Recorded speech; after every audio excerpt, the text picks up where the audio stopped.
बिस्मिल्लाहिर्रहमानिर्रहीम, अस्सलाम वालेकुम। कैसे हैं आप सब लोग? उम्मीद करती हूँ आप लोग खैरियत से होंगे।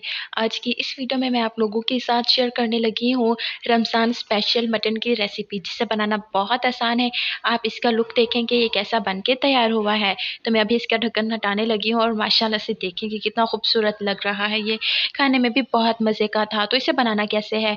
सबसे पहले मैंने एक कढ़ाई ली है और कढ़ाई के अंदर मैंने मटन को ऐड कर दिया है। उसके बाद मैंने बारीक कटी प्याज ऐड की है, टेस्ट के अकॉर्डिंग आपने लाल मिर्च पाउडर ऐड करनी है, लेकिन इसकी जो क्वांटिटी है वो 1 टेबलस्पून के करीब थी। और टेस्ट के अकॉर्डिंग नमक ऐड करना है। नमक ऐड करने के बाद हमने इसके अंदर बाकी के इंग्रेडिएंट्स ऐड करने हैं, जिसके अंदर बेसिक इंग्रेडिएंट्स जो है वो टमाटर का होता है। तो मैंने इसके अंदर 3 दरमियानी साइज़ की बारीक कटी टमाटर ऐड कर दी है और उसके अलावा तकरीबन आधे गिलास के करीब मैंने इसके अंदर पानी ऐड कर दिया है, क्योंकि जो मटन है वो काफ़ी सॉफ्ट है और जल्दी बन के रेडी हो जाएगा।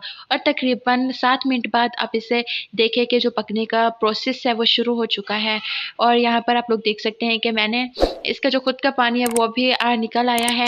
अब मैंने क्या करना है कि मैंने इससे भून लेना है इसी पानी के अंदर, ताकि जो मटन है वो भी बिल्कुल प्रॉपर तरीके से भून जाए और जो कच्चेपन का टेस्ट है वो भी ख़त्म हो जाए।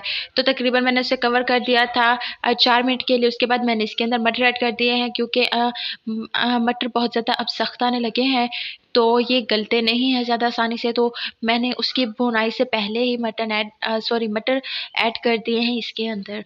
तो अब मैंने मटर और चिकन दोनों को एक साथ ही भून लेना है और दोनों ही एक साथ पक के तैयार हो जाएंगे, लेकिन हमने आलू अभी ऐड नहीं करने।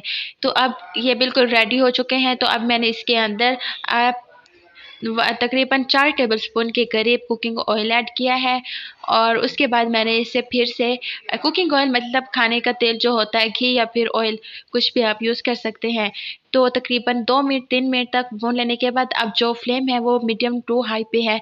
तो घी निकलना शुरू हो चुका है और जो भुनाई है अच्छे तरीके से हो रही है, लेकिन अभी भी इसके अंदर कच्चापन है और जो खुशबू आनी चाहिए वो खुशबू नहीं आई। तो ये जब नीचे से लगने लगेगा ना, तब ये बिल्कुल पक के तैयार हो जाएगा। इसकी निशानी ये है, मटन पकाएं आप, चिकन पकाएं आप, जब ये नीचे से लगता है ना तब ये बिल्कुल प्रॉपर तरीके से पक के तैयार हो जाता है। तो अब इसके अंदर मैंने आलू ऐड कर देने हैं। आलू मैंने अच्छे तरीके से धो के काट के रखे हुए थे। तो आप कोशिश किया करें सारी चीज़ें पहले से ही तैयार रखें, क्योंकि अगर हम साथ साथ इसे काटते रहेंगे और बनाते रहेंगे तो इससे टाइम बहुत वेस्ट हो जाता है और हमारा ध्यान जो हम पका रहे होते हैं उसकी तरफ नहीं रहता। तो यहाँ पर अच्छे तरीके से देखिए कि नीचे से लगना शुरू हो चुका है। इट मीन्स कि बिल्कुल प्रॉपर तरीके से भून चुका है मटन। तो अब मैंने इसकी थोड़ी सी भुनाई कर लेनी है आलू के साथ, ताकि जो चिकन का थोड़ा सा टेस्ट है वो आलू में भी आ जाए और आलू भी अच्छे तरीके से भुन जाए, इसका टेस्ट भी बन जाए। और अब इसके अंदर मैंने पानी ऐड कर देना है। आपने जितना इसके अंदर ग्रेवी रखनी है आपने उतना इसके अंदर पानी ऐड कर देना है, और मुझे इतना ही रखनी थी तो मैंने इतना ही पानी ऐड किया। तकरीबन मैंने इसके अंदर आधा गिलास पानी ऐड किया है और अब अच्छे तरीके से मैंने इसे मिक्स किया है और मैंने अब इसे कवर कर देना है और बॉयल आने तक पका लेना है। तो जी यहाँ पर अब आप लोग देख सकते हैं कि जो सारा घी था, अगर आप चाहते हैं कि आपका घी ज़्यादा निकल आए तो आपने इसे फ्लेम को ऑफ करने के बाद फ़ौरन बाद आपने इसे ढक्कन से कवर कर देना है। ढक्कन उतारने के बाद जब आप उतारेंगे तो सारा घी ऊपर आ जाता है। अगर आप ऐसा नहीं करेंगे, खुला ही सालन को छोड़ देंगे, तो घी कभी नहीं निकलता और घी ज़्यादा यूज़ होता है। तो मैंने हरा धनिया भी ऐड कर दिया है इसके अंदर। अगर आपको बारीक कटी हरी मिर्च भी पसंद है तो वो भी आप इसके अंदर ऐड कर सकते हैं। तो अब यहाँ पर मैंने इसे डिश आउट कर दिया है। तो जी देखिए आपको कैसी लगी वीडियो।